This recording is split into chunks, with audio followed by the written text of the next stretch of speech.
Nah saya langsung berangkat, Ustadz langsung datang ke rumah. Karena diobatin di situ. Ketika udah nyampe rumah diobatin, anak kasih bude, itu nggak langsung sembuh bang. Jadi itu si Ustadznya bilang, ini sisa waktu tinggal 7 hari. Tapi insya Allah masih bisa selamat. Kalau kamu bisa nyari buhulnya. Ternyata ada yang ditanam bang di situ. Jadi ini ada warga cerita itu warungnya kebakaran. Nah selang dari kebakaran jadi ceritanya dia bangkrut nih bang. Dia bangkrut, dibalik ke rumahnya. Selang dari kebakaran itu kalau kata warga di situ tuh selang dari 3 hari dia meninggal. Meninggalnya lebih parah bang. Meninggalnya parah banget. Jadi katanya ini di bagian muka terutama itu hancur banyak sayatan segala macam. Ini yang bola matanya itu pecah.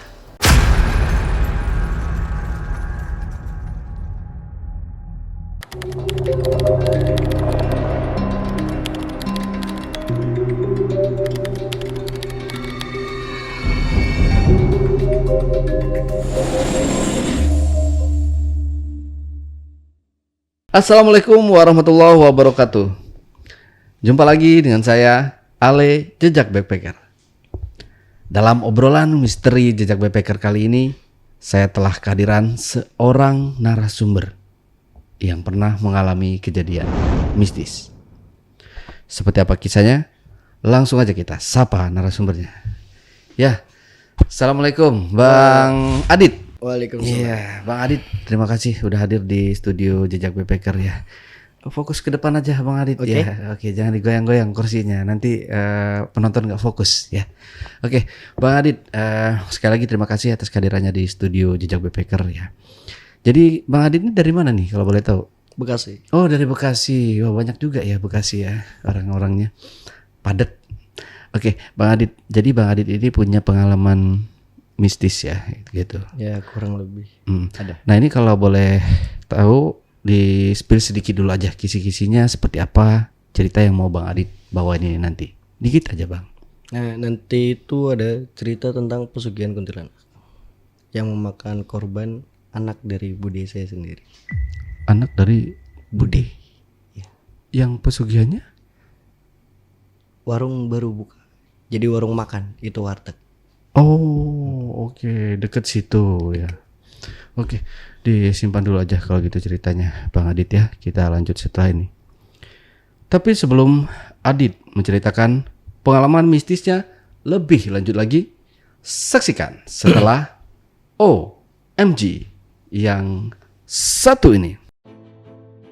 Kopi Liong Bulan, nuansa legendaris di mana keunikan rasa dan aroma mengalir dari setiap biji kopi pilihan. Keistimewaan yang dipersembahkan bagi mereka yang menghargai cita rasa terbaik. Gurih dan aroma asli yang khas dibuat dengan sempurna.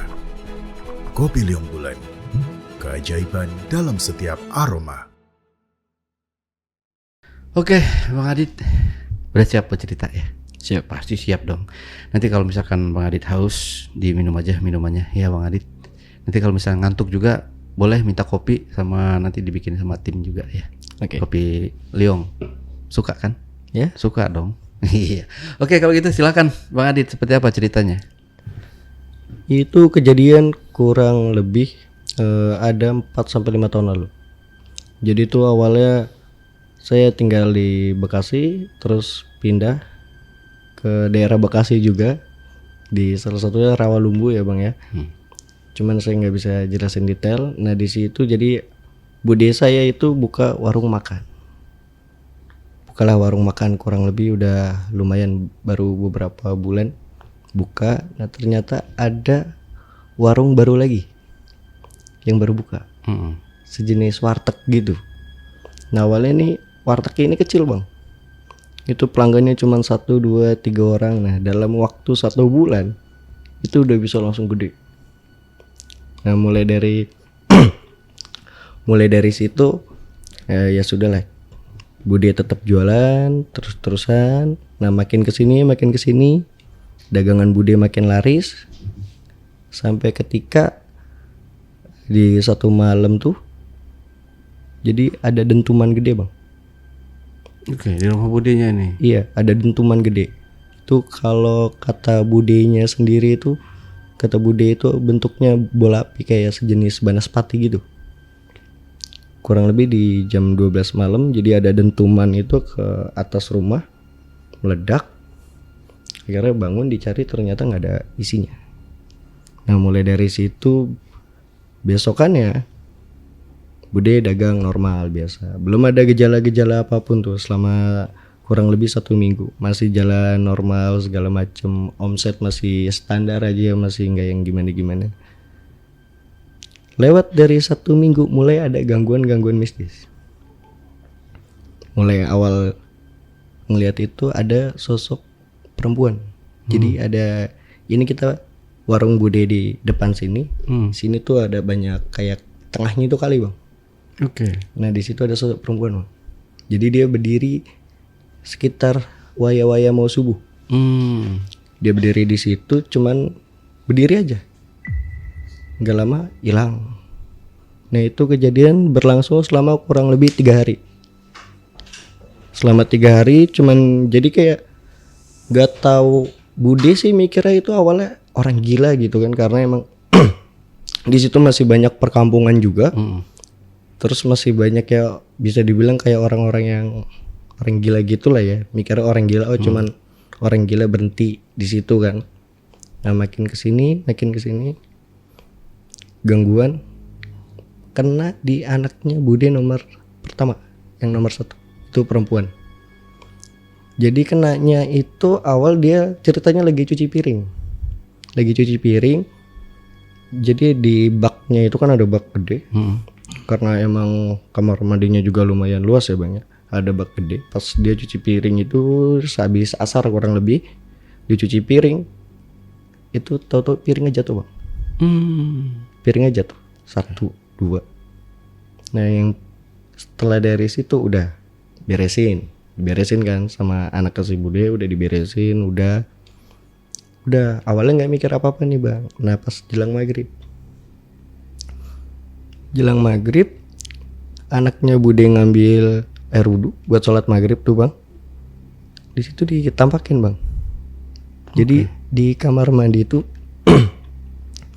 kamar mandi kata anaknya bude pertama tuh cuma nyium bau bangke segala macem. Akhirnya yaudah lanjut wudhu.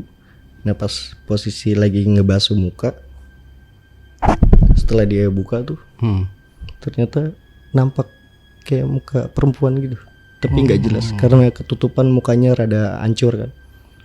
Akhirnya udah dari situ anak bude lari ke depan teriak segala macem ya. Satu ruangan itu, satu tempat dagangan heboh. Ditanya sama bude, lo kenapa Nduk? Itu tadi aku lihat ada perempuan di sana. Akhirnya dicek nggak ada. Oh yaudah paling kamu kecapean segala macem lah, namanya orang tua kan. Akhirnya udah sholat maghrib selesai, ngelayanin orang seperti biasa. Nah setelah Isya jalan jam 12, agak panjang ya bang ya jaraknya. Jadi pas mau jalan jam 12 malam baru apa yang dicium tadi pas maghrib itu kecium lagi bang. Itu kecium lagi. Awalnya cuman si anaknya nih, anak bude nih yang nyium nih. Nah ternyata anak keduanya juga nyium. Jadi ribut tuh, kisruh tuh di situ masalah si budenya nggak nyium tapi dua anaknya nyium. Akhirnya debat. Enggak, orang nggak bau bangke kok. Bau ini bau banget. Sampai dari situ ada pengunjung beli. Ya kan, pengunjung beli. Itu jadi pas ngelayanin, ya bude ngelayanin biasa karena ada yang beli kan. Si pengunjungnya tahu-tahu ketakutan. Pengen minta cepet-cepet. Bahkan sampai nggak sempat bayar dia langsung kabur. Dari situ si bude sama anaknya yang 2 ini perempuan bingung kan. Udah habis kejadian dari situ, bude emang lagi tutup cepat. Besokannya itu mulai lagi. Sama kayak kejadian yang 3 hari yang lalu, itu ada sosok perempuan lagi. Cuman kali ini dia nggak diem di jalan. Sampai akhirnya berada tepat di ini bang, di depan warung persis. Ada di depan warung dan itu yang dilihat ya hancur semuanya. Itu hancur. Yang lihat itu anak Budi yang nomor 2. Yang lihat anak Budi yang nomor 2, dia ngeliat hancur, jerit nangis kan. Orang masih usianya itu masih kurang lebih ya 8 sampai 9 tahun lah. Nangis, akhirnya keluar Bude sama anak yang pertama, ditanya ada apa? Gak ada apa-apa. Dicari itu gak ada apa-apa, jadinya udah ya blank kosong. Nah, semakin hari berjalan penampakan makin parah tuh bang, jadinya bang. Makin parah segala macem kan. Dari yang cuman sosok kuntilanak, nah ini ada satu sosok lagi bang di rumah itu. Itu taunya karena ada pengunjung, ceritanya dia mau beli. Mau beli di warungnya Budi, tapi nggak jadi beli gara-gara ada sosok tinggi hitam. Itu ada sosok tinggi hitam di jadi ini warung Bude, di sebelah sini tuh ada pohon, disuruh nangkring posisi begini. Itu kata si yang mau beli di sana tuh, itu kukunya panjang, matanya merah segala macam, kurang lebih gitu. Nah udah dari situ baru Bude masih bertanya-tanya, kok ini warung kenapa? Cuman belum ada kannya nih bang, belum ada kannya tuh, kayak dagangannya masih normal, omsetnya belum turun. Jalan masuk mau 1 bulan baru berasa bang, dagangannya yang biasanya nggak basi tiba-tiba basi. Nah itu setiap basinya itu masuk di jam 12 malam. Karena Bude kan kadang bukanya sampai jelang subuh dia baru tutup. Setiap jam 12 malam basi. Awalnya cuma 1 bahan doang yang basi. Seterusnya hari berikutnya dan seterusnya lagi. Akhirnya semuanya basi bang. Semuanya basi. Bahkan sampai pernah kebetulan saya lagi lagi mampir di rumah Bude itu nasi baru dimasak bang. Itu jadi ceritanya baru diangkat dari tungku kan, karena masih masak pakai tungku. Kalau di dapur tuh seketika nasinya basi bang. Itu baru tinggal bentaran bang, baru jadi nggak lama lah, kurang lebih jangkanya setengah jam. Itu nasi basi. Cepet banget dong ya. Iya itu nasinya basi. Basinya tuh bukan basi bau, tapi tiba-tiba nasinya benyek. Nah itu selama Bude dagang baru itu kejadian. Di situ saya cuman kayak, oh Bude kali salah ininya nih, akhirnya kebanyakan kayaknya nih. Enggak, udah pas takarannya segini. Akhirnya udah dari situ ya sudah bikin lagi kan, dimasak lagi. Hari berikutnya lagi baru mulai impact ke dagangannya. Yang biasanya setiap siang rame itu sepi. Turun sampai akhirnya nyaris bangkrut. Nah, ketika dagangan Bude udah mulai turun omsetnya, anaknya mulai sakit-sakitan bang. Yang anak yang pertama itu. Iya yang pertama. Karena emang terbilang nih anak juga rada peka. Nah udah dari situ anaknya udah mulai sakit. Nah sakitnya itu jadi ke setiap tidur itu ngelindur bang. Jadi pernah tuh di malam kapan nggak tahu, saya lupa. Itu jadi saya pernah nginep di rumah Bude. Kebetulan kamarnya sebelahan, kamar anaknya sama kamar saya tidur kan. Saya tidur sebelahan. Jadi di jam 12 malam anaknya ngelindur. Jadi itu katanya dia mimpi dia lagi tidur posisinya begini. Itu yang dari atas sudah menyekek begini. Katanya sosoknya perempuan. Akhirnya satu rumah itu heboh kan. Ditanyakan, kamu kenapa? Kok teriak-teriak segala macam? Iya itu ada kuntilanak katanya. Kuntilanak di mana? Ada di atas rumah. Akhirnya dicek satu rumah tuh bang. Jadi semua yang ada di rumah itu termasuk saya tuh bangun, kita keliling nyari. Dan ketika keliling itu benar bang, ada sosok kuntilanak. Yang awalnya yang di depan warung cuman diem terus ngewujudin jadi area belakang warung Bude itu sononya masih lahan gede lah bang. Itu bener-bener nampakin. Tapi jaraknya rada jauh. Ada kurang lebih 100 meter. 100 meter jaraknya. Kita semua sama-sama ngeliat sampai akhirnya disenterin. Gak lama hilang, akhirnya udah balik. Nah, ketika udah balik ke dalam, belum ada yang curiga nih warung kenapa nih? Ini ada yang iseng atau gimana? Belum ada yang mikir ke sana. Sampai ketika ada customer, dia lagi makan siang. Tiba-tiba ngomong ke Bude begini, dia nyeletuk. Bu, maaf, warungnya lagi kenapa ya?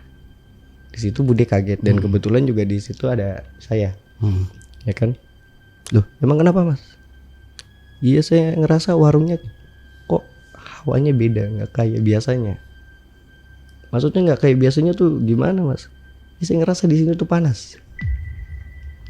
Nah, Bude langsung ngedebatin nih mas, si pembelinya kan, panas dari mana, orang kipas mana-mana kok terus juga ini kan kebuka. Iya bu, tapi di sini tuh saya ngerasanya panas, hawanya panas, nggak kayak biasanya saya makan. Kira dari situ, oh iya mas, mungkin emang hawanya aja rada panas sekarang. Saya sautin tuh gitu. Cuman di situ udah ada mikir, ini apa ada efeknya apa gimana, maksudnya efek entah ada yang iseng atau gimana. Cuman saya belum berani bilang ke Bude, karena kalau dibilang ke Bude juga rada susah bang. Percaya buat soal-soal yang berbau-bau mistis itu Bude anti banget pokoknya. Oh nggak mungkin begini, pasti selalu ngedebatin yang namanya logika. Jadi cuman bilang ke anak yang nomor 2, kalau ada kejadian gimana lagi atau kamu ngeliat apa langsung telepon biar langsung datang. Nah anaknya mulai itu bang, yang jadi saya bilang mulai sakit-sakitan, sakit biasa bang. Jadi sakit sehari panas, besok adem. Jadi nggak langsung dia drastis gitu, nggak. Jadi berangsur tuh bang, cuman panasnya naik turun, sembuh dari pagi ke sore, malamnya panas lagi sampai subuh. Terus begitu kan, berjalannya waktu masih terus-terusan begitu sampai akhirnya keluarga mutusin bawa buat ke rumah sakit. Ternyata nggak ada penyakit. Sempet keluarga di situ kayak, kok bisa nggak ada? Tapi ini anaknya setiap di jam sekian sampai jam sekian tuh panas. Nah selepas dari jam itu anaknya sehat bang. Jadi seakan-akan dia nggak ngerasain kayak orang habis sakit kan, biasanya kan masih lemas, masih pemulihan segala macem. Ini enggak. Jadi benar-benar setelah dia dari panasnya itu lewat dari jam itu udah dia sehat. Ini masih keluarga masih belum ada yang mikir kita panggil orang pintar atau gimana, belum. Sampai kejadian parahnya itu mikir ke sana, ke arah sana ada yang iseng. Itu yang anaknya Bude pertama. Jadi ceritanya dia lagi diem lah dia di ruang tamu. Dia diem di ruang tamu lagi nonton TV ceritanya. Itu tiba-tiba jerit nangis bang, histeris. Bude lagi ngelayanin, saya juga lagi di belakang lagi ngerokok kan. Terus adiknya juga lagi pergi ke luar. Ceritanya ini anak lagi nonton TV di ruang tamu tiba-tiba nangis, ngejerit, histeris segala macem. Ya itu pembeli termasuk Bude yang ada di situ panik kan, akhirnya masuk berbondong-bondong karena lagi rame juga. Ternyata anaknya kesurupan. Oke, masih anak yang pertama nih ya? Iya, ini anaknya yang pertama ini kesurupan. Dan kesurupannya kalau dibilang gak lazim bang. Gak lazimnya tuh karena ini anak bukan apa ya, bukan penari juga, bukan yang pernah ngikut begituan, tapi dia bisa nari. Dia bisa nari di situ. Dan lebih horornya lagi, atau bisa dibilang apa ya, lebih creepy-nya lagi, bola mata yang hitamnya itu nggak ada. Jadi benar-benar pure putih semua. Dari situ ada salah satu pembeli ngusul, saya punya kenalan Ustadz, kalau mau dipanggil aja. Akhirnya panggil ustadznya, diobatin. Setelah diobatin, di ruqyah segala macam, sadar. Setelah sadar, udah tuh bang, aman bang selama 1 minggu. Jadi sempat setelah di ruqyah anaknya dibacain ayat-ayat ruqyah. Selesai dari situ ternyata si ustadz ini magerin satu rumah, termasuk warungnya tuh dipagerin semuanya tuh. Selama 1 minggu aman, nggak ada gangguan. Pembeli yang awalnya sepi, terus dagangan yang pada basi segala macem, itu udah mulai normal lagi. Pembeli udah mulai banyak, nggak ada penampakan kayak yang di awal, yang cewek depan warung, terus yang di belakang rumah itu udah nggak ada. Selepas dari 1 minggu setelah diruqyah, itu anaknya kejang-kejang. Itu kejang-kejang pas banget di jam 12 malam lagi. Kejang-kejang di jam 12 malam. Jadi kayak orang step, dibilang step juga nggak step. Jadi tuh lidahnya nggak julur, ngelet. Sambil kejang-kejang. Ini bola matanya semuanya naik ke atas. Bola matanya naik ke atas. Di situ ya kebetulan emang saya nggak ada di situ, terus juga emang lagi ada kerjaan kan. Jadi di situ sempet si Bude minta tolong tetangga, teriak-teriak lah, minta tolong anaknya, dan di situ nggak ada yang bisa ngobatin bang. Termasuk ustadz yang kemarin datang ngeruqyah rumah nggak bisa. Setelah dari situ jelang subuh baru balik rada normal. Nah, habis subuh itu jadi dari kejadian itu ini anak kayak orang gila. Jadi nggak tahu dia ngomong sama siapa. Kalau diajak ngobrol itu selalu nggak nyambung. Kita ngomong apa arahnya kemana. Cuman di waktu-waktu tertentu kayak menjelang maghrib. Terus setiap mau jalan jam 12 dia selalu nunjuk di sana. Itu ada perempuan berdiri di sana, ada perempuan berdiri. Sampai akhirnya saya ditelepon lagi buat nemenin di sana kan. Saya datang ke rumah Bude. Saya lihat tuh anak yang pertama ini. Saya tanya, Bude, gimana keadaan? Makin parah mas. Ini harusnya gimana ya? Akhirnya debat di situ saya sama Bude. Bude percaya nggak kalau apa yang saya bilang? Dan Bude mau nggak ikutin apa yang saya suruh? Ini udah bukan penyakit biasa Bude. Saya ngerasa dari kemarin itu sebenarnya saya udah pengen bilang, cuman Bude terlalu logis orangnya. Logis gimana? Iya, kalau saya bilang gangguan mistis Bude percaya.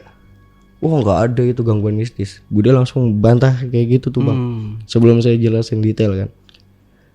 Nah gimana saya mau bilang kalau Budenya aja selalu bilang itu bukan gangguan mistis. Dari mana Bude? Sekarang anak Bude yang nggak pernah kesurupan tiba-tiba kesurupan. Terus beberapa kejadian yang perempuan ada di depan warung sampai akhirnya nampakin ternyata kuntilanak, bukan orang gila. Apa bukan mistis Bude? Terus yang di belakang rumah yang kita sama-sama keliling rumah, apa itu bukan mistis? Akhirnya di situ Bude cuman diem kan. Bude cuman diem. Yaudah gini aja Bude. Kebetulan saya ada kenalan salah satu ustadz di pesantren. Saya coba ke sana, saya coba bilang. Saya minta bantuan sama beliau. Wah ngapain manggil orang pintar segala macam. Ini udah nanti juga sembuh balik lagi kayak awal. Tapi di situ tetap tuh bang, saya kakak bang. Gak mau ngikutin kata Bude, saya ngebantah enggak Bude, saya harus bawa. Karena kalau kayak gini terus, yang ada anak Bude bisa jadi taruhannya. Nah, jadi buat ngubungin ustadznya ini buat datang ke pondok pesantrennya itu ya bang ya, bisa dibilang tuh lumayan susah. Susah karena si ustadznya banyak jadwal. Kedua, setiap mau ngelangkah ke sana itu halangannya ada aja bang. Entah yang hujan. Awal cuman hujan, udah saya nggak masalah lah hujan, kita bawa. Nah, saya bawa jas hujan kan. Terus tiba-tiba hujan badai segala macem. Ada aja entah yang kecelakaan. Sempat beberapa kali pas mau nyamperin ke rumah si ustadz ini kecelakaan bang, jadi bang akhirnya mutusin balik beberapa kali balik lagi. Akhirnya karena udah nggak ada tujuan lagi, nggak ada ini lagi, udahlah saya mutusin pulang. Nah itu sempat kejeda bang. Jadi fasenya itu ada 1 bulan itu saya udah nggak ada, kayak udahlah males lah, biarin.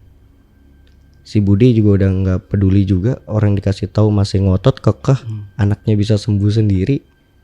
Akhirnya selama 1 bulan itu, jadi ini anaknya mulai sakit-sakitan segala macem, persis kayak orang gila bang. Nah jadi tuh apa yang dia makan, kayak dia makan nasi itu keluarnya darah bang. Setiap dia makan nasi keluarnya darah. Nah kalau dia minum itu yang keluar itu darah kental hitam. Jadi ya bener. Jadi ya benar-benar kalau dibilang apa ya, setiap dia muntah itu muntahnya bukan kayak orang muntah biasa, tapi kayak ngocor bang. Oh. Ya kan setiap hari itu begitu, setiap habis makan, habis minum, ngocor, darah keluar banyak kan segala macam, sampai itu pakaian apa lumurannya darah semua. Nah dari situ baru bang lihat tanda-tandanya. Ternyata pas diganti bajunya sama si Bude ngeliat di sini ada bekas cakar. Jadi ada 5 jari. Dan itu lukanya lumayan dalam bang ternyata. Bude bilang ternyata ada luka di situ. Karena dari Bude bilang begitu saya masih ya udah terserah Bude, kalau emang mau diobatin obatin aja sendiri. Tinggal kasih betadine aja. Kan saya udah bilang dari awal kalau emang mau ayo coba ke tempat Ustadz. Karena kalau kayak gini anak Bude yang jadi taruhannya. Nah, setiap makan kan muntah darah segala macem ya bang ya. Udah dari situ tuh kadang ini sempet apa ya bang ya, rada nggak masuk akal lagi tuh. Jadi setelah habis muntah darah itu nggak tahu apaan bang yang keluar dari mulut, tapi nggak keluar bang. Ada yang mau keluar tapi nggak keluar. Itu bentuknya gumpalan kayak daging. Jadi pas dia muntah tuh kan, nah ini kan mulut manusia paling kan cuman berapa ya, nggak terlalu besar. Nah itu mulutnya mangapnya besar banget. Mulutnya mangap besar, jadi ada yang kayak seakan-akan mau keluar tapi nggak jadi. Kayak gumpalan daging apa gimana, saya juga nggak paham. Dan itu ya semua keluarga ngeliat. Kayak ontak gitu ya dia ya. Dalam ontak itu kan keluar kehausan. Iya kurang lebih gitu bang. Cuman kayak gumpalan gitu mau keluar tapi nggak jadi. Akhirnya ya langsung slip masuk. Di situ udah anaknya langsung terus geletak. Ya udah yang ada di ruangan itu cuman bisa bengong ngeliat ya bang. Karena baru pertama kali itu ngeliat hal-hal yang kayak gitu sampai di luar nalar. Akhirnya negasin lagi ke Bude kalau bisa ayo cepet ke rumah Ustadz, tapi tetep bang lagi dan lagi. Setelah Bude ngeliat kejadian itu tetep nggak mau bang. Sampai akhirnya nelpon dari keluarga bapak kan. Akhirnya datang ke rumah Bude. Di situ keluarga bapak udah ngotot-ngototan, jadi bang ribut dulu di situ. Nah ketika kotot-kototan segala macem, akhirnya Bude ngalah. Akhirnya datang kan keluarga bapak udah datang, udah mau jadi bareng-bareng tuh bang. Itu mau bareng-bareng ke pondok pesantren tempatnya si Ustadz ini, tapi nggak jadi lagi bang. Jadi setiap mau pergi itu ada aja halangan nih. Gak jadinya itu gara-gara tiba-tiba anak lari ke jalan. Itu kan kali kebetulan lagi naik bang. Ada kali ya setinggi dada orang dewasa. Tiba-tiba nyemplung bang ke situ. Oh, ke sungai itu. Iya, ke kalinya.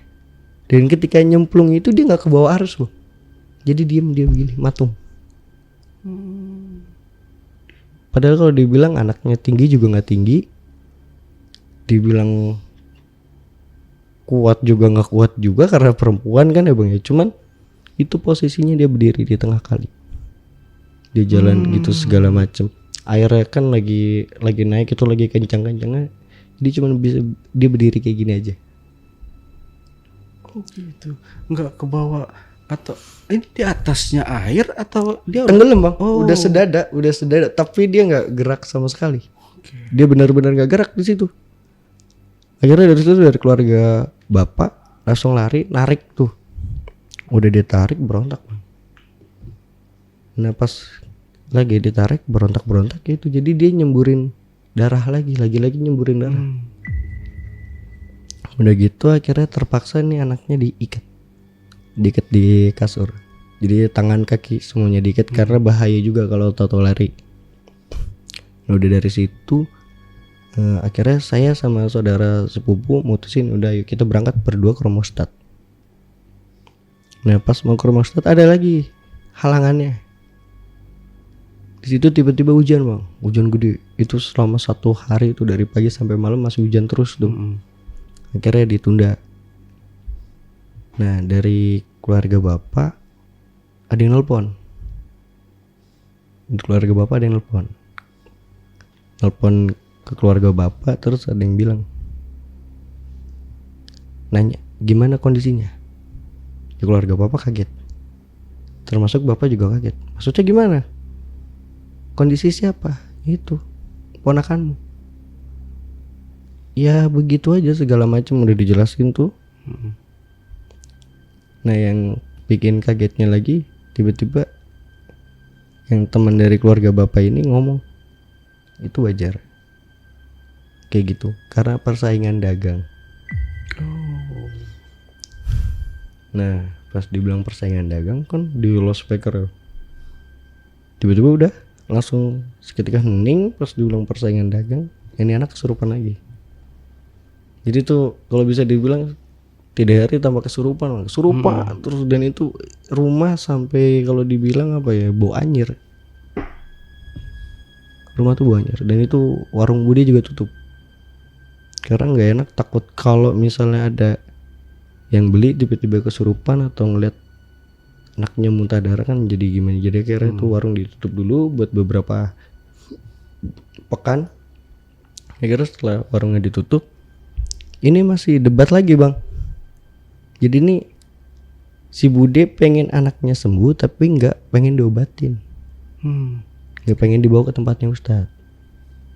Dari situ kita juga nggak bisa maksa apa gimana karena kekeh bang. Nah badan anaknya itu jadi ini yang awalnya badannya ada dagingnya itu lama-lama kecil, semakin hari semakin kecil.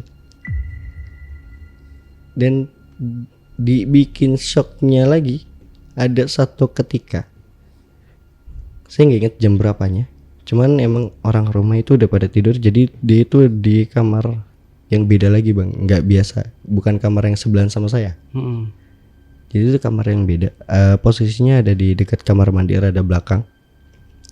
Nah pas lagi diikat kebetulan emang saya kebangun kan, saya mau kamar mandi, tuh badannya dijilatin.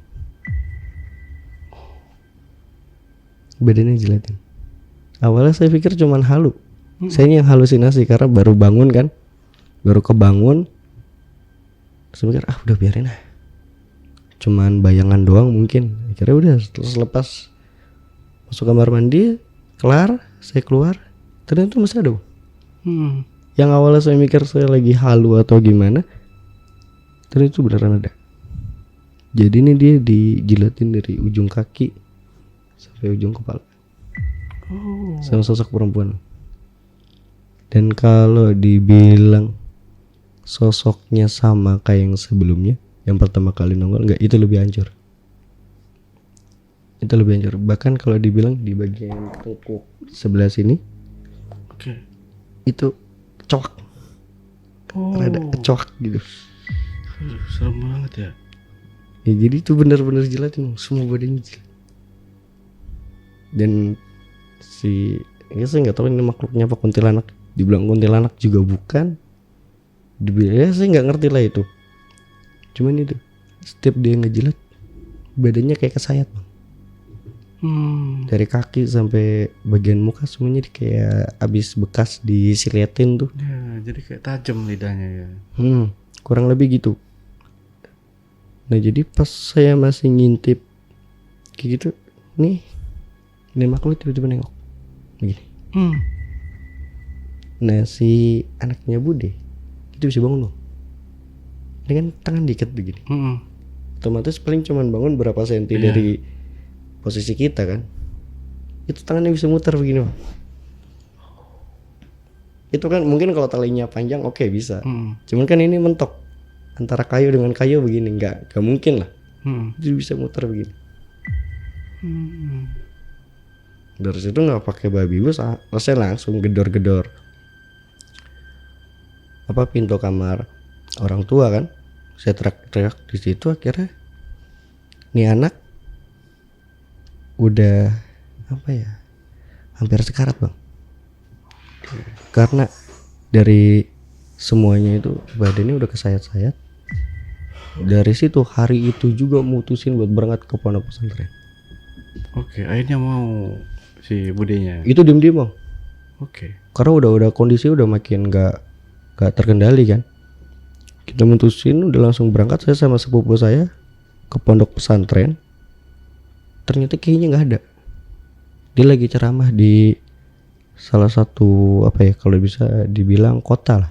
Cuman nggak beda, nggak maksudnya apa ya, jaraknya nggak begitu jauh lah. Akhirnya mau nggak mau saya minta alamatnya, saya datang ke sana. Setelah sampai di sana, sorry Bang, jadi sebelum sampai itu sempat emang ada beberapa kali gangguan, bahkan hampir kecelakaan juga. Jadi itu pas kan kebetulan motor saya yang bawa, sepupu saya bonceng kan. Jadi setiap lagi bawa motor itu selalu ada yang lewat kanan kiri segala macam, terus nyium bau anjir segala macam. Di ujung jalan sering ngeliat ada penampakan kayak gitu. Kira saya cerita sampai kebetulan pas banget acara selesai saya sampai. Saya langsung nemuin si ustadznya, saya jelasin semua. Akhirnya nggak banyak bicara, saya langsung berangkat. Nah saya langsung berangkat, ustadz langsung datang ke rumah. Akhirnya diobatin di situ. Ketika udah nyampe rumah diobatin, anak kasih bude, itu nggak langsung sembuh Bang. Jadi itu si ustadznya bilang, ini sisa waktu tinggal 7 hari. Oke. Di situ satu keluarga shock kan Bang ya, dibilang tiba-tiba nih anak umurnya sisa 7 hari. Terus saya nanya, terus gimana Ustadz? Kalau udah begini kita ikhlasin aja atau gimana? Enggak. Sisa hidupnya emang sisa 7 hari. Tapi insya Allah masih bisa selamat. Kalau kamu bisa nyari buhul ya. Oh, oke. Ternyata ada yang ditanam Bang di situ. Jadi itu ada bentuknya buhul kayak gumpalan gitu. Ternyata kata ustadznya itu ada yang ditanam di depan rumah atau di sekitar rumah lah. Hari itu juga kira satu keluarga yang ada di sana nyari Bang, sampai rela minjem apa tuh lampu senter segala macam kita cari. Malam itu nggak ketemu. Terus akhirnya ngomong kan, konfirmasi ke Ustadz, ini kita udah nyari satu rumah tuh nggak ada. Ini gimana Ustadz? Akhirnya Ustadznya yaudah tolong ambilin air di baskom. Jadi udah diambilin nih Bang di dalam kamar si anaknya bude ini. Baca-baca langsung diguyur Bang ke badan anaknya bude nih. Langsung kelejetan. Dia kayak kejang-kejang segala macem. Udah kejang-kejang segala macem, nih anak nunjuk. Nunjuk ke bagian kamar mandi. Nah ternyata itu nyimpennya di bawah kamar mandi. Ya, keluarga juga nggak ada yang percaya Bang, karena ya nggak mungkin juga kalau misalnya ada yang nanam di kamar mandi, pasti kan ada bekas galian atau bongkaran. Itu nggak ada Bang. Ya udah bener-bener ya nggak ada yang bongkar, nggak ada bekas perbaikan apa gimana. Akhirnya dibongkar, mau nggak mau kamar mandinya dibongkar. Itu ada baru ketemu Bang, gumpalan kecil segini, seukuran 2 jari.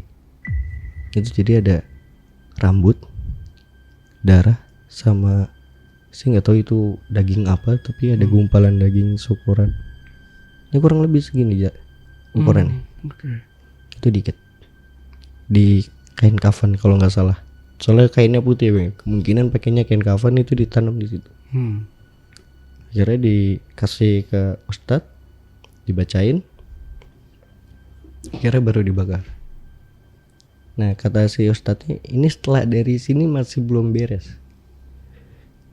karena akarnya masih banyak. Akhirnya keluarga masih panik kan, nanya ke ustadz, terus gimana ustadz, ini kalau kayak gini yang ada nanti ini anak gak bisa hidup lagi, benar-benar meninggal. Jadi ini saya sama sepupu saya bang disuruh datang ke tempatnya langsung. Jadi ini ustadz benar-benar ngasih tahu tempatnya bang. Oke.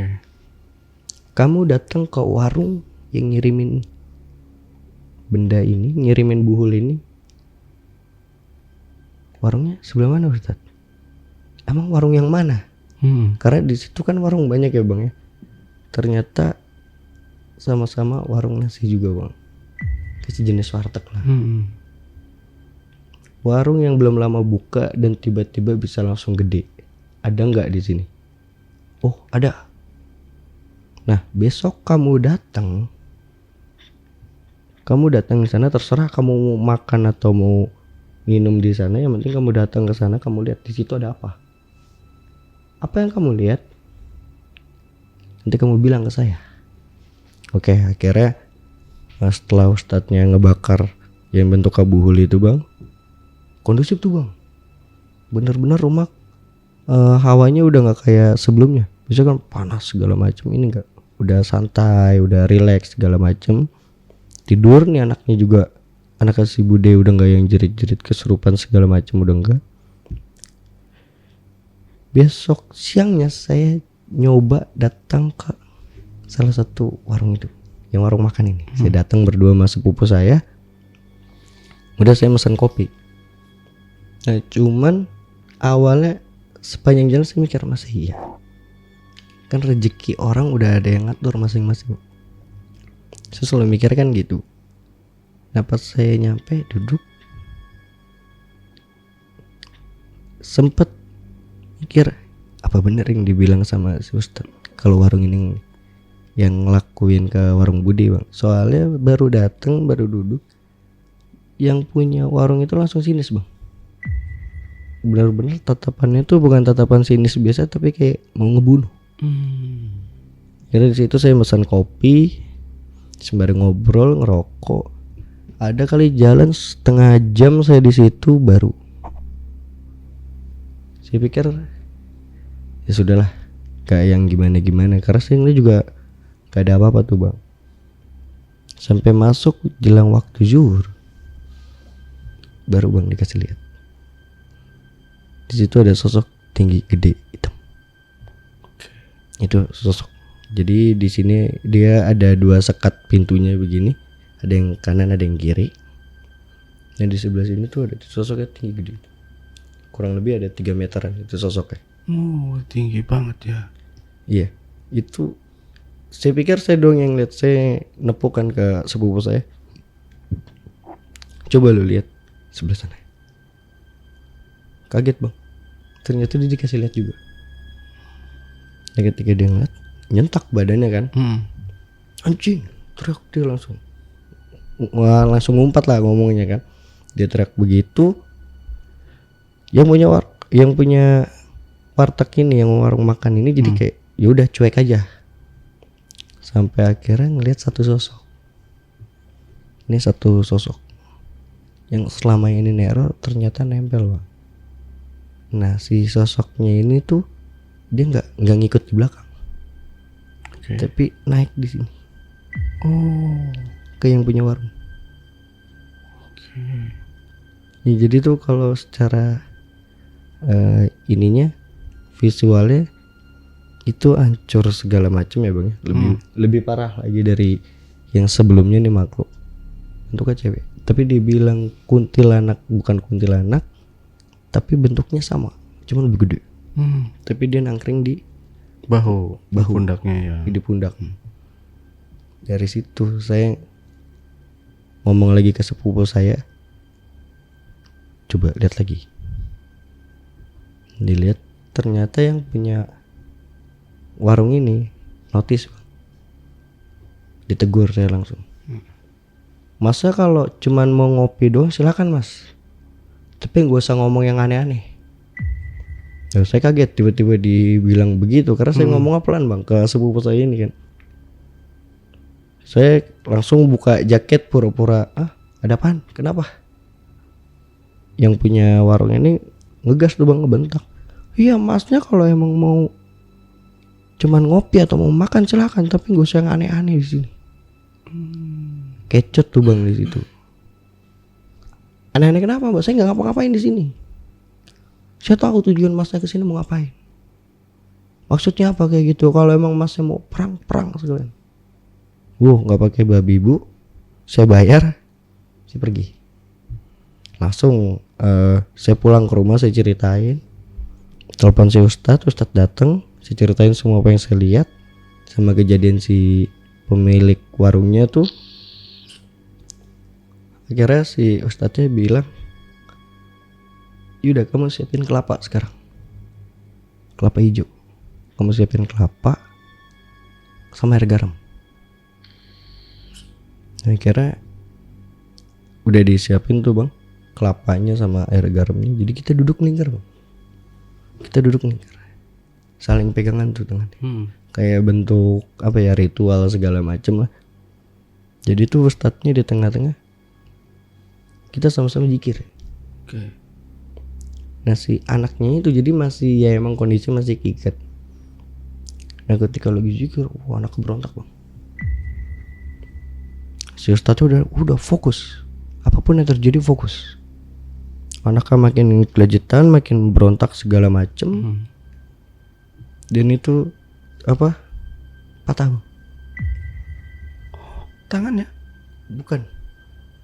Tali apa? Kayu yang ngikat itu patah. Putus. Anaknya lari di situ. Akhirnya baru ketika anaknya lari keluar langsung nerjang si Ustadz. Akhirnya di situ sempatlah ada perlawanan dari si Ustadz. Anaknya minta dipegangin sama satu keluarga full. Di situ baca zikir, benar-benar zikir.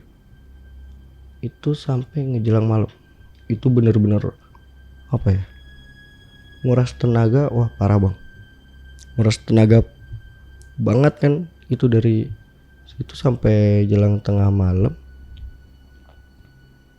Akhirnya nih anak udah rada tenang. Nah si Ustadznya minta, ada ruangan kosong gak? Nah si Ustadznya minta ada beberapa persyaratan. Dia minta ada 3 barang. Kita siapin, oke kita siapin. Ustadznya masuk ke kamar. Terus saya nggak tahu deh itu dia ngapain di dalam. Keluar itu udah lewat jelang subuh. Jadi benar-benar lama tuh di situ. Dan keluarga juga di situ semua kumpul, nggak ada yang berani kemana-mana karena was-was juga kan. Jelang subuh Ustadz keluar, udah keringetan. Nah si Ustadznya itu muntah darah. Ustadznya muntah darah. Si Ustadznya ngomong, insya Allah mulai dari sini semuanya beres. Anak ibu bakal sembuh, tapi butuh waktu. Dan nanti keluarga ini bakal nyaksiin siapa pelakunya. Saya refleks nanya, emang apa Ustadz yang bakal kejadian? Tunggu aja dalam beberapa hari ke depan. Akhirnya Ustadznya pamit. Sempet tuh bang, masih saya tahan kan ya bang ya. Kalau Ustadz pamit tiba-tiba nih anak kumat lagi, terus gimana Ustadz nanganinnya? Enggak, insya Allah aman, semuanya udah beres. Nah sebelum Ustadznya pulang, jadi ini diceritain bang, itu dia perang batin sama si yang punya warung. Jadi kalau orang Jawa bilang tuh apa ya namanya, kayak ngeroga sukmo. Kalau bahasa kerennya astral projection gitu. Si Ustadz ngeroga sukmo jadi berantem sama peliharaan si pemilik warung. Ternyata ada 2 bang, si kuntilanak yang itu tuh sama yang sosok tinggi gede hitam. Ribut segala macem. Ustadz dengan doanya, ini dengan ilmu-ilmu perdukunan segala macem. Akhirnya di situ alhamdulillah si Ustadz menang. Udah diceritain itu Ustadz pulang. Udah tuh bang, si anak perempuan Bude nih yang nomor 1 itu udah mulai diajak ngobrol, udah mulai bisa, udah mulai makan. Cuman sedikit sih bang ya, tapi alhamdulillah lah. Luka-lukanya itu udah mulai sembuh tuh bang. Tiba-tiba ya gitu aja bang, kering. Kan awalnya luka basah semua, setelah habis jilat itu luka basah, itu jadi kering. Setelah yang kejadian Ustadz itu terus pulang. Nah, selang beberapa hari ternyata bener bang yang dibilang sama itu kejadian. Oke. Jadi itu ini berita ya bang ya, berita ya. Karena saya sama keluarga juga udah nggak di tempat Bude. Saya udah balik lagi kan. Jadi ini ada warga cerita itu warungnya kebakaran. Warungnya kebakaran gitu aja. Jadi nah sebelum kebakaran itu udah beberapa hari emang udah sepi. Terus kebakaran. Nah selang dari kebakaran jadi ceritanya dia bangkrut nih bang. Dia bangkrut, dibalik ke rumahnya. Selang dari kebakaran itu kalau kata warga di situ tuh selang dari 3 hari dia meninggal. Meninggalnya lebih parah bang. Meninggalnya parah banget. Jadi katanya di bagian muka terutama itu hancur banyak sayatan segala macam. Nah ini yang bola matanya itu pecah. Dan bagian badan itu semua kecabik-cabik. Akhirnya udah dari situ dikasih tahu, akhirnya kita tahu oh ternyata ini. Setelah kejadian si pemilik warungnya kebakar, dia meninggalnya katanya acak-acakan juga segala macam kan, kata warga-warga di situ dapat cerita. Akhirnya anaknya si Bude sembuh, udah mulai normal lagi, diajak ngobrol, udah segala macam, udah balik lagi warungnya, udah balik lagi kayak semula. Udah dari situ si Ustadz tiba-tiba ngehubungin saya. Dia cuman pesan bilang ke budemu perbanyak sholat sama zikir. Karena kalau saya doang yang ngebantu tapi yang di rumah nggak ngebantu, kemungkinan bakal ada lagi, entah dari saudaranya atau dari keluarganya yang lain. Dendam ya. Dendam. Dari situ akhirnya iya Ustadz, nanti saya bilang ke bude saya. Cuman gak saya bilang bang, saya bilang ke keluarga saya doang. Akhirnya dari situ oh yaudah kalau emang begitu seenggaknya kita udah antisipasi. Nah setelah dari kejadian itu jadi warung bude udah pindah bang, gak di tempat itu lagi karena udah bisa dibilang riskan. Nah setelah kejadian itu tuh di sekeliling itu udah mulai kayak banyak penampakan gitu bang. Akhirnya mutusin pindah, buka usaha baru tapi bukan makanan, kayak toko kelontong gitu. Ya alhamdulillah sampai detik ini warungnya bude tuh aman. Anaknya sehat segala macem, gak ada gangguan, gak ada ini itu segala macem. Kira ya udah dari situ juga udah nggak ada lagi yang dikhawatirin bang. Udah semuanya udah beres, udah fokus masing-masing, udah ya semuanya selesai. Dan akhirnya si Budi itu percaya kalau anaknya ini bukan medis itu ya. Nah akhirnya percaya bang. Itu percaya setelah ternyata Bude itu dimimpiin bang. Sebelum si Ustadz benar-benar datang, Bude itu dimimpiin dia uber-uber sama sosok tinggi gede hitam. Dari situ dia baru percaya. Nah taunya itu setelah Bude pindah warung buka toko kelontong. Akhirnya dari situ ya Bude ya percaya. Akhirnya keluarga Bude yang awalnya sholatnya bolong-bolong segala macam rutin tuh bang, rajin. Jadi benar-benar ibadahnya, pengajian selalu diikutin segala macam. termasuk anak-anaknya Bude sampai sekarang. Oke. Nah, berarti ini apa ya? Jadi si pelaku ini dia melakukan pesugihan ya. Pesugihan ya mungkin kalau boleh kita sebut ya kuntilanak lah seperti itu ya. kurang Karena lebih. bentuknya lebih kurang ya kayak kuntilanak yang ada kayak Mas Adit lihat itu ya. Nah, berarti kan kalau dia sendiri melakukan pesugihan kuntilanak ini ya, ini kan udah kebakaran dia. Ini masih ada atau gimana? Maksudnya ada desas-desus nggak sih kalau misalkan si makhluk ini masih di sisa kebakaran itu? Kalau buat beberapa orang katanya masih ada, Bang. Masih ada. Jadi masih kayak di jam-jam tertentu kalau orang lewat itu masih suka ada penampakan. Jadi angker itu tadi. Jadi angker gitu tempatnya. Dan sampai detik ini nggak ada yang nempatin. Hmm, Bahkan itu kan tanah udah dijual, nggak ada yang beli Oke. sampai sekarang. Nah, ini kan sampai si anaknya ini, anak budenya ini sampai sakit kayak gitu ya, kesurupan segala macamnya. Berarti kan dia ini si pelaku ini melakukan pesugihan sama apa? Santet juga atau gimana? Soalnya kan ada buhul juga gitu. Itu untuk biar sepi warungnya atau mencelakai si anak ini aja? Nah, dari keterangan si ustadznya, jadi awalnya cuma pengen bikin sepi warung, Bang.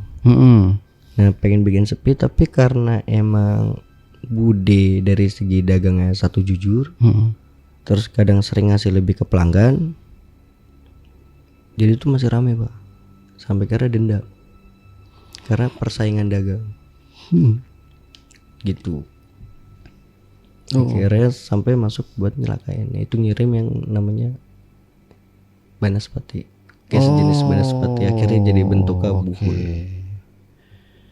Iya, aduh sesat banget ya pelaku ya, udah melakukan pesugihan dan udah mau mencelakai orang dengan apa ya, kalau disebut itu ilmu hitam atau santet lah, sama ya. Jadi double kill dia melakukan kejahatannya. Iya. Gila.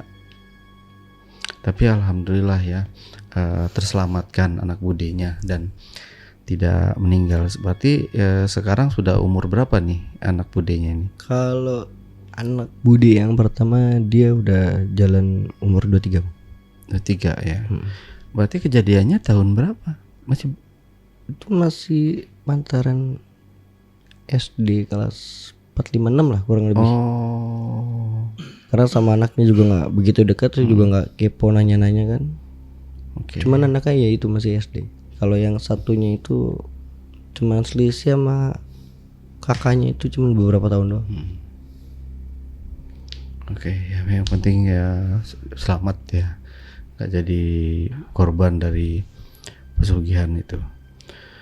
Oke, dari sini Bang Adit ada yang perlu ditambahkan lagi atau mungkin mau menambahkan pesan-pesannya, silahkan. Untuk pesannya terutama para pelaku usaha, mau semodern apapun zamannya, mau secanggih apapun zamannya, tetap permainan mistis itu masih ada.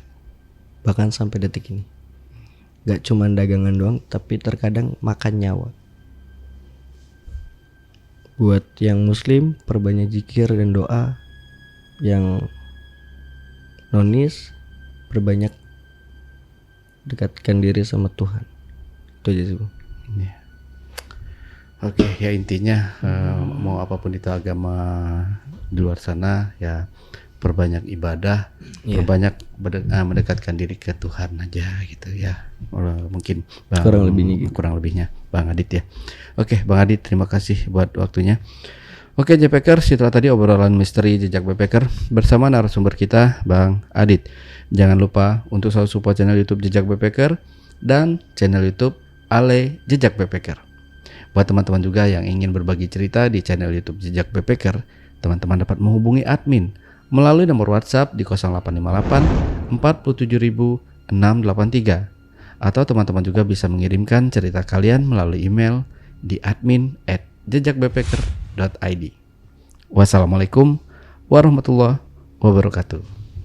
Oke, Bang Adit, terima kasih buat waktunya, buat ceritanya. Ya, Udah. ya, terima kasih sekali lagi. Sampai jumpa.